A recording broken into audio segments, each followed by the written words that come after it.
3 will teach you how to onboard the first year of a new hire.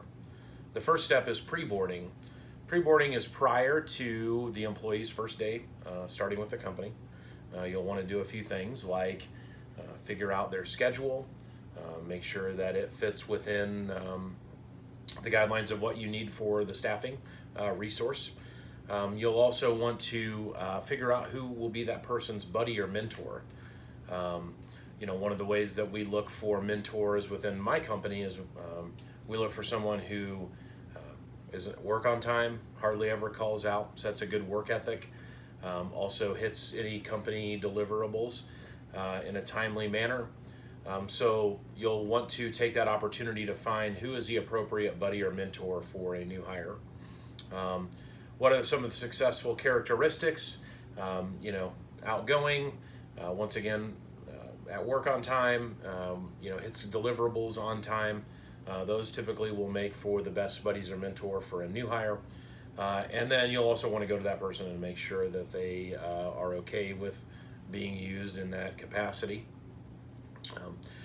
You'll also want to schedule training sessions for the onboarding period. So what kind of business practices are there, depending on the type of work, whether that be sales techniques, sales training, verbiage, if they're on the phone etiquette, if they're meeting with customers, dialogue that's appropriate. And you'll also want to scope out the role of the new employee. So on the employee's first day, onboarding day 1, you'll want to take over from HR after orientation. So HR does the final paperwork, direct deposits, any type of employee needed guidelines for employment.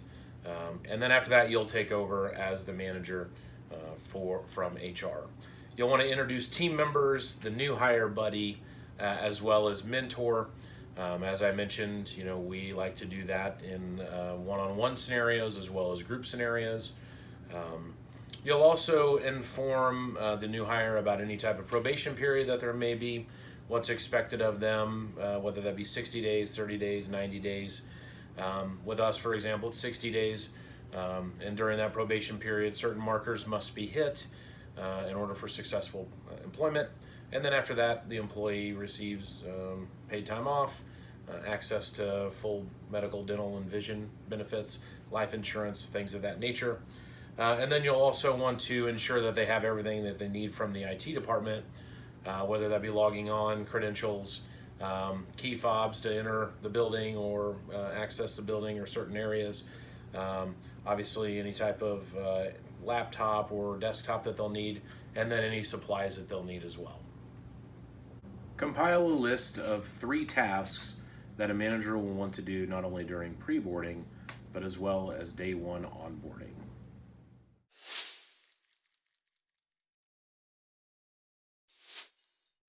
Now we will discuss onboarding for week 1.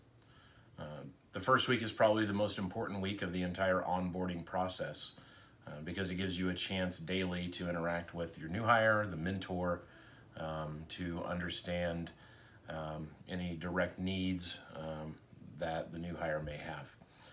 The first thing you'll want to do is follow up with your new hire on a daily basis at the end of the day, during the day, on what questions or needs they may have, if any. You'll also want to follow up at the end of week 1 about their experience and see if the position lived up to everything that you talked about during the interview process, any tweaks that they may want to see to training or within the hiring process.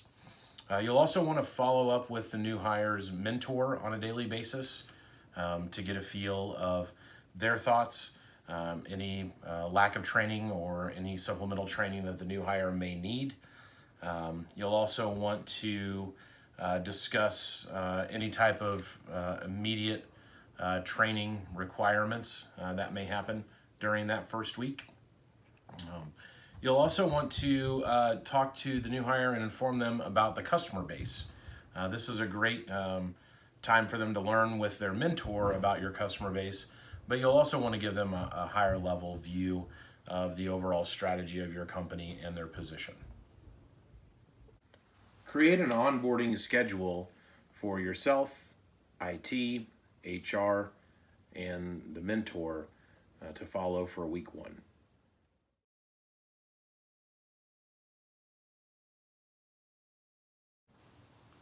So now we will discuss onboarding for the first 3 months with your new employee. This is a very important period.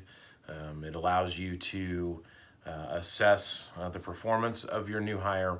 It allows you to get feedback from them in regards to company culture and the position itself. It allows you to set goals and start doing trending analysis for the future.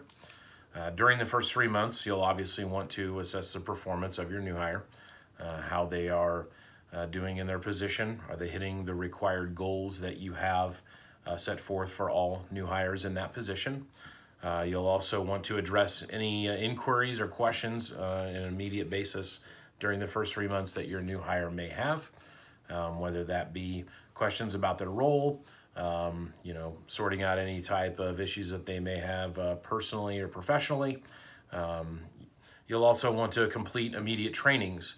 Anytime that the new hire is lacking in some area or developing slower in that area, you'll want to address that immediately in the first 3 months so that you can keep them on pace for the company goal. And you'll also want to increase their responsibilities in projects based on their knowledge base.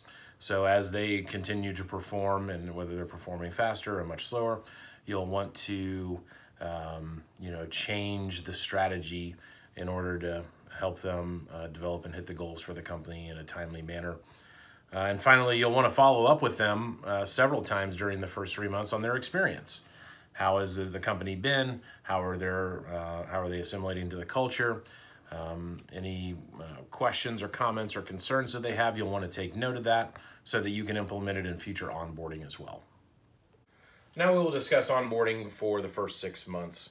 During the first 6 months, this is going to be just a longer use of onboarding in the first day, first week, first 3 months, but there's going to be some important milestones as well.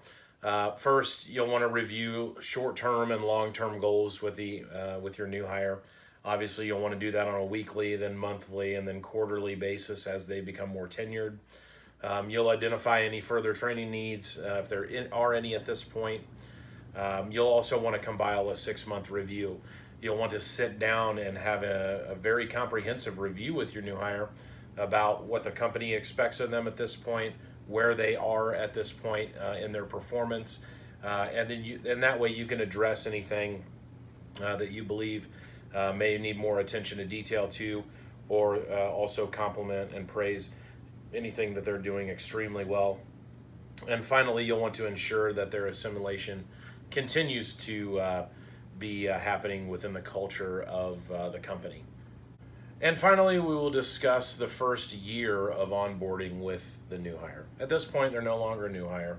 They're a part of the culture and the success of your team. But at the end of the first year, you'll definitely want to continue following up with them. Maybe not as much so during the first 3 months or the first week, obviously, but you'll want to compile a thorough and complete year 1 performance review. You can talk about several topics, whether that be their performance, their attendance, any customer feedback or survey scores that your company may do. You'll also want to review any training needs that may prepare you for future new hires. There might be a time from the 6 month to the year mark in their tenure as their projects get more involved or as their duties get higher, that they may have felt like during that period they weren't prepared for. So this would be a fantastic time to hear feedback from your employee about any type of areas where they may not have felt prepared during their first year. And then you'll want to revisit the short-term and long-term goals that you had set forth with them during that review to let them know where they've succeeded and where also to uncover where the company may have some shortfalls in the training and onboarding process. Create a schedule from day 1 all the way through year 1 for when you will want to have performance reviews, when you will want to meet with your new hire, when you'll want to meet with their mentor, and any type of training that will need to take place during that first year. Thank you for attending Successful Onboarding for the Manager. I hope that you've had as much fun with this as I have. Hopefully that you have learned something, to have at least one takeaway from this that you can take back to your company and implement in your current onboarding program. You know, this was solely meant for you to have a much more successful onboarding program within your company, to see more results, happier employees, and more tenured employees. Thank you.